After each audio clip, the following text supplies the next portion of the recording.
Alright, video. YouTube video, I guess, update video and whatnot. And such. So anyway. Yeah, well, there's some news on this tool stuff. So I am looking still for volunteers. I know somebody a while back said they would willing, but I don't want to go back through my PMs and see if you're still willing. But anyway, the basic thing just runs, on your computer, and it'll just do its thing in the background, so you don't really have to do much. You just start it, and it'll just run. And it updates these things here. And the problem is that YouTube is saying I'm making too many requests, so I have to fill in that stupid thing with the typey shit, whatever that is. And it's just sort of a pain in the ass. It went away for quite a while. I mean, I haven't been bothered in a while. And actually, these new ones are kind of efficient. They don't run quite as often. So technically, I'm not even making that many more requests. I'm making less requests. But I'm making requests off channel pages and off, the like pages and that kind of stuff. And so I guess that's what's causing more reaction from YouTube. So anyway, I do have to distribute some of this burden. Anyway, this middle section is going now because it's fundamentally replaced by these two bars here. These two bars have the good guys and the bad guys indexed based on their channel pages. This one, I've also changed the address on this one, so I'll change the tool, and I'll change this. This is the only one that's going to change. I mean, I won't try to explain it all. I'm just trying to make it all kind of universal, so when I add pieces, they'll fit in every one of these things without me having to modify them. So once, I'm just saying, if you've already indexed this CNG1 or the thing from the tool page, you'll have to kill that bookmark and re-bookmark it because I'm changing the address of that one. The one that indexes my videos. But anyway, whatever. You're not paying attention anyway, so this is whatever. It doesn't matter. So anyway, this one's still got my subscriptions, and this is the like one. And yeah, it is kind of a bummer that my likes don't show up. Like half of them don't show up. I like the video, and it doesn't show up as I like the video, which is YouTube. So that's just kind of irritating. So yeah, I'll just do a quick rundown on my videos here. I guess I just be on the icon and go through here. So there's the what the fuck from last, whatever it was. So this was a gray text. So yeah, I did a lot of gray text videos. So 2 gray text videos there. And I did the comment section, even the finger, very long finger. Anyway, and then this was. It should be simple. That was just a kind of a discussion of discussing. This really shouldn't be that complicated. And to Candabad, why I'm not an atheist.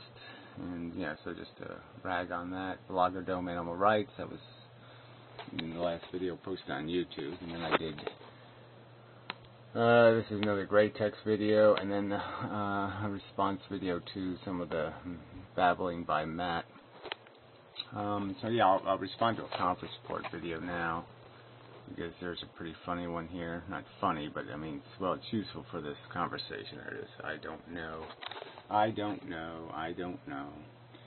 So it's all this nihilist crap, like there is no way of knowing, like there is no truth, like we can't figure anything out. And then there's the people who just say, well, it's just all way too much. Human beings always have to not know. We can't ever know anything. Ever. I mean, it's just silly.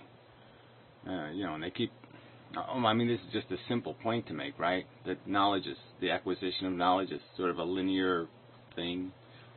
I guess this way is the way to do it. That it's progressive. And so there's no point in comparing the past to the present. It's like comparing when you're 5 years old to when you're 50 years old. There's no comparison. You're ignorant in one stage and you're much more informed in another stage. And it's just stupid to say because people are at one time 5 years old that they're always dumb. Just not true. And the human race is the same thing. Because it was dumb 1,000 years ago, or even 500 years ago, or even 100 years ago, doesn't mean it's always going to be dumb. I mean, it's just dumb to draw that conclusion. So anyway, should be something else I have to report here.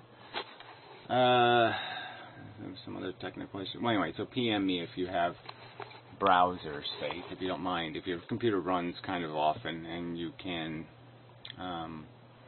you know, just run a page in the background. Probably if you have Firefox, that's the only browser I'm using anymore, so I don't even bother testing on anything else. So if you have Firefox, it'll work, probably. But I imagine it should work with Chrome, or I don't know about Internet Explorer. It's just such a pile of crap. You just probably can't even go near that anymore. But anyway, where was I? We should just start over with that one because so many holes in that. Anyway, I thought there was something else I had to report. Damn. Well, maybe I'll remember it and then I'll end the video with what I remembered. Yeah, maybe that's the way to go. Alright, conference reports video. Let's just do the first few minutes. There's enough semantics in here Morning, YouTube. to get through it. 6:30 on a Thursday morning. I just want to pick up on a video I made yesterday about believing and non-believing. And what I was trying to suggest in that is that there's a different kind of ways of looking at the world, different paradigms for how you might look at the world, to do with the importance you place on this term, belief. Yeah, whatever. They're all terms, they're all words. I mean, we have words like belief, knowledge, information, and then there's this really tricky one, wisdom. And you could almost say that wisdom is the top of the hierarchy. Like, wisdom sort of implies that, yeah, you got it right. Like, it's not that just that you know it's red or that there's bird, but that you know that having, one bird in the hand is better than two in the bush, or whatever there's a wisdom that ties it all together and finalizes it into some sort of statement that says this is really solid. And the rest of it is solid but mushy. The ground can move. But yeah, these are just words to describe what it is to know something. And so he chooses these words, and he chooses words that aren't appropriate, in my opinion. He doesn't choose the accurate way to describe it. He perverts it and distorts it and biases through his use and choice of language by focusing on words like belief rather than understanding. For some people, belief seems to be very important. It seems to be a rock-solid fact. Yes, understanding is very important. If you don't understand what you're doing, if you don't understand how the car works, you don't understand how to drive it, well, then you're going to be a very bad driver. That's right. So understanding is very, very important. And it seems to be the base on which they build their understanding and worldview. And for other people... Well, I'm sorry. Yeah, you see that little trick? Somehow belief is what you build understanding out of. It's not the other way around. Understanding, building your belief. You see how the perversions are just so easy? Where you can just take everything, turn it upside down by just changing the order in which you use the words. But clearly, in my opinion, understanding is what foundations belief. If your understanding is belief without reason, faith, well, that's automatically a silly and stupid premise. It's an idiotic understanding. If you understand that to be a legitimate source of belief, then you're stupid. Okay, but if your belief is founded on understanding that's gleaned over 10,000 years of acquiring information, and now you understand that lightning's an electrical discharge created by atoms getting reoriented in the atmosphere and creating a electrical polarity. Well, gee, okay, what's wrong with that? Nothing. Belief is not that important. Belief is one option amongst a range of different ways of approaching the world. Yeah, whatever. Approaching the world. So you're not supposed to be an intelligence that's attempting to approach the world by understanding it before you start messing with it. What's the point in sticking your tentacles out and fucking with it if you're not going to understand it first? If that isn't sort of a priority, is to touch it to understand it before you touch it to manipulate it. Which appear to be sense data and those kind of things. And I just want to kind of develop that into thinking about knowledge, because knowledge is a word which it doesn't appear to be as variable as belief. When we use belief, I think we I think most of us would acknowledge that the contents of a person's beliefs can vary wildly. People believe in all kinds of wacky things. And of course, people believe in things which are less wacky. And people might say that they even believe in things that are true, demonstrably so. But that doesn't change the fact that belief is ultimately a state of mind, measurable by something. Yeah, whatever, a state of mind. Yeah, that's right. Knowledge sticks or it doesn't stick. You either acquire it and place it into the model and its functioning model, it's got logical continuity, or it doesn't. But this state of mind, again, just implying that some sort of all-understanding is some sort of mushy, emotional, vague, ethereal feeling thingy. Ooh, let's just put some more ghost into the mix. No, sorry. Like certainty. But you mean confidence. Oh, levels of confidence. You mean beyond a reasonable doubt and, oh, well, it looks like it, but, well, we can't be sure yet. Yeah. And I don't think many of us would disagree with that. Maybe I'm wrong. But knowledge isn't like that, is it? At least on the surface. When we talk about knowledge, we assume that knowledge has an empirical quality, which... Yeah, and it does. 7% of the time? 100 years ago, Einstein could give you a physics lecture, and pretty much what he was going to tell you then would be true now. There's a lot of stuff that's still rock solid. Even though physics has done all this theoretical blah, blah, blah, blah, blah, there's still a lot of rock solid stuff in there. And certainly when it comes to biology and anatomy and a lot of things, it's not going to be leg bone connected to the elbow. You know, we sort of got the idea. We've nailed down some of this stuff. The bones in your inner ear aren't going to evaporate 5 years from now. Belief doesn't. But I don't think that's the case, actually, because knowledge is always embodied. Knowing something. Oh, this stupid word embodied. They should just go out and just shoot everybody who says this word embodied. What is this? It's embodied. What? So my computer embodies software. What is this? What we're going to do? We're going to, more mysticize it, make it sound like it's like a blob and it consumes it and envelops it or some kind of crap like that. No, it affects you. You don't get affected by it. You don't affect it. Knowing something always has a knower to it. There's always a person that's standing in relationship to that knowledge. No, totally irrelevant. Again, this idea that, again, we have to always mush the line. You can't know anything for just knowing it. I can't just know that truck out there is white. Right? No, I have to emotionally have some sort of goddamn fucking experience with the fucking whiteness. It's just a pile of crap. No, I can know the difference between red, blue, green. I can identify these categories. My brain can put things in the category, and I don't have to have some embodied goddamn mystical experience because I goddamn recognize that something fits in a category. Like jackass. Knowledge doesn't exist out there in the world. Information might exist out there in the world, you might say, or data might exist, you could say. But yeah, well, you can say it doesn't exist. I'm going to tell you that, yeah, it does. All we do is reveal the truth. The category, everything's already in it. It already has its properties. It's already categorized in the sense that it has definitive properties. A 4 is a 4, and a 7 is a 7. It belongs in those sets. It is that thing. And you making up your bullshit and saying, no, I'm going to try to make a 7 into a 3. Well, fuck you. All right? It's a 7. Because of its properties, because of what it is. Not because of what you perceive it to be, but because of what it is. And you either accurately identify it or you inaccurately identify it. But there is nothing else. That only becomes knowledge when it becomes incorporated into a body of thought and into a literal body of flesh. Oh, what a body of flesh. Again, yeah, flesh mathematics. No, sorry. Flesh blue into green. No, sorry. But that doesn't make it any less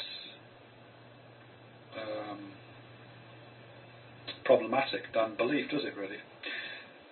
Because knowledge, in that sense, knowing, is as absolutely grounded in psychology as belief is. I mean, no. Yeah, again, see, it's okay. So it's all psychology. We can't have categories. We can't say something weighs less than 100 pounds and something weighs more than 100 pounds and put it into categories. No, somehow that's doubtful because we're having some sort of emotional experience, and our emotional experience makes it impossible for us to build scales and build other instruments to tell us exactly what the goddamn truth is.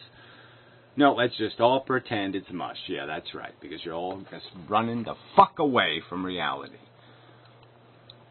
Oh, this because our knowledge changes over time, doesn't it? Yeah, that's right. Because we're human beings and we evolved. That means we came from lower forms of life in terms of their understanding, intelligence, acquisition. We had to start from the beginning. So in the beginning, you don't know too much. In first grade, you don't know too much. And in second grade, you know a little bit more. In third grade, you know a little bit more. And the more and more educated you become, the more and more knowledgeable you become, and the more you can manipulate that knowledge into what might be called wisdom. And some of that stuff, most of that stuff, is likely to be rock solid if you're paying attention to things like the rational disciplines of physics, chemistry, biology,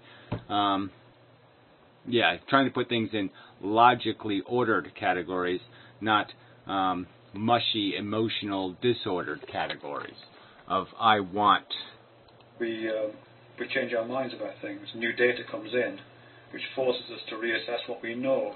Right. And when's the last time that happened that mattered? Go ahead. Tell me, when was the last big idea change, the big paradigm shift? Oh, yeah, the real obvious one. The one that was lingering around for hundreds of years, but no one could decisively prove until we did the world travel thing and somebody could go to the Galapagos and point all this shit out to us. But yeah, I think the last big idea was Darwin. You don't have anything since then.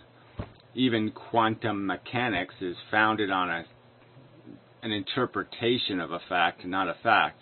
I mean, the fact that, yes, we can't know the velocity and direction of a subatomic particle because we have no measuring device. We have absolutely no way to measure it without interfering with it because of our limited instrumentality.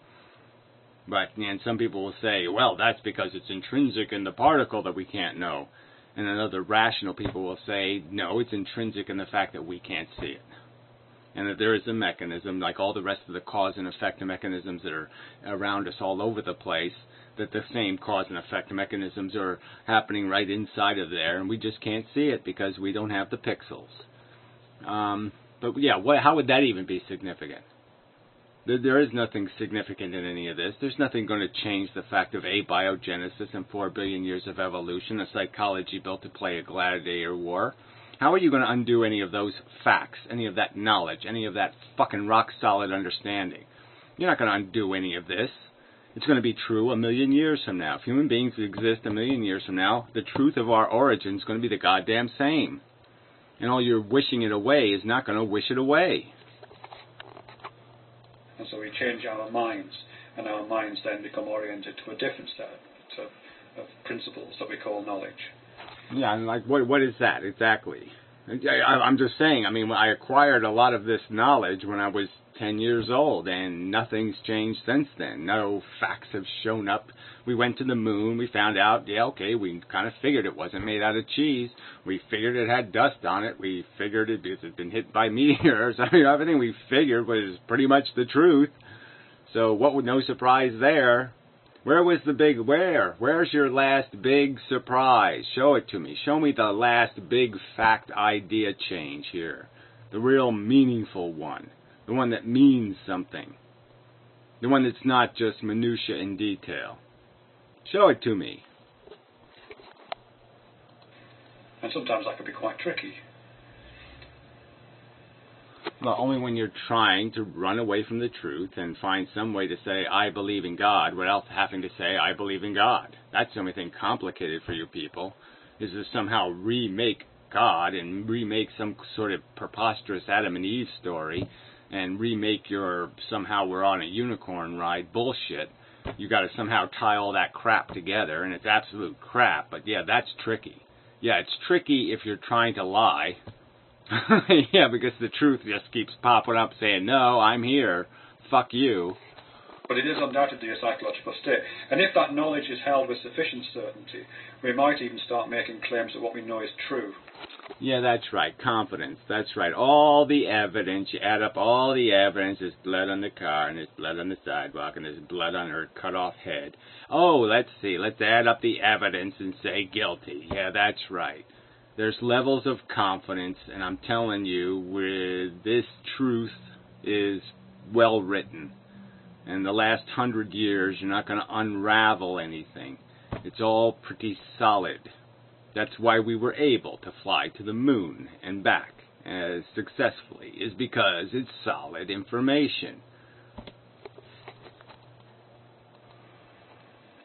That thing that we hold dear to us as knowledge is true, we might say, is the truth. But that claim is also a psychological claim, isn't it? It's coming... Well, whatever. So again, now even the idea of reason and balancing it, balancing levels of confidence, even that he's turning into some sort of psychological mush. That there's no theory even behind what does tip scales and what does make something probabilistically understandable. Again, he doesn't want to do the little bit of rational science it takes to take a handful of dice and say, what are your capabilities with this thing? Can this handful of dice, if rolled, fly to the moon? No, it can't. And it can be said confidently, it can't do that. Out of our understanding, and our understanding is psychological. Yeah, whatever. There's just nothing to say to this. No, it's not intellectual. It's not filtered and cleansed and purified by logical examination and testing. No, it's just some sort of, I feel like it should be the truth, therefore it's the truth. And you're telling me that's what reasonable people are doing? No, that's not what reasonable people are doing. That's what unreasonable people are doing. So if that's what you're doing, you're unreasonable. You're illogical, you're foolish, and you're idiotic. And that's all I got to say to you.